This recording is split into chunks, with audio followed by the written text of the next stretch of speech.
जब ये शहर कैम्बलपुर से अटक हुआ तो लोग खुसूसन ट्रेन से आने वाले मुसाफिर यहाँ नहीं उतरते थे। ये तो अटक शहर है, हमने तो कैम्बलपुर जाना है। तो फिर सब इनको कहते थे कि यही कैम्बलपुर है, इसका नाम तब्दील हो गया। जी, मेरा नाम राना मोहम्मद अकरम है। मैं इसी अटक स्टेशन से रिटायर हुआ हूँ।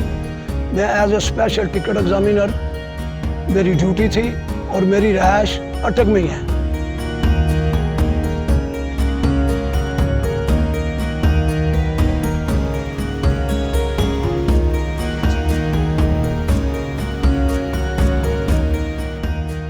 इसके नाम की वजूहात के बारे में रवायात किस्से बहुत हैं, लेकिन दो वजूहात ज़्यादा मरूफ हैं।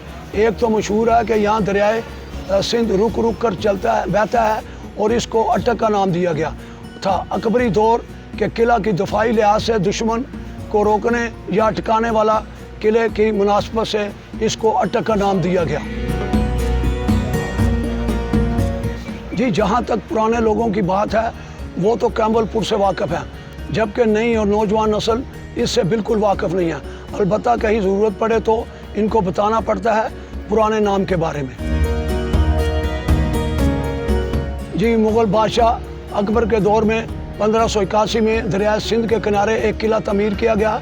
इसको अटक बनारस का नाम इसी दौर में दिया गया, जबकि 1908 में English commander in chief sir colon Campbell ने इस शहर को नए सिरे से तमीर किया और इसको कैम्बलपुर का नाम दिया गया। इसको 1904 में ज़िला बनाया गया।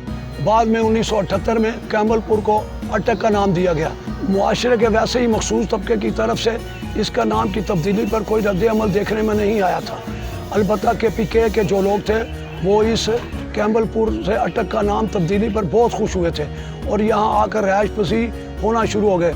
तब से ही ये शहर गुंजान आबाद है। पुराने कैम्बलपुर में यह फ़र्क था कि उस वक़्त आबादी बहुत कम थी। यहाँ पर माहौलियात इन्वायरमेंट बड़ी अच्छी थी, साफ़ शफाफ पानी मिलता था। यहाँ पर अशिया की कीमतें कम थी। अपना यहाँ पर जब आबादी बढ़ गई, नई नस्ल ज़्यादा आ गई, बहुत बढ़ गई, तो फिर महंगाई भी हो गई, फिर पोल्यूशन भी आ गया, फिर काफ़ी बातें चेंज हुई।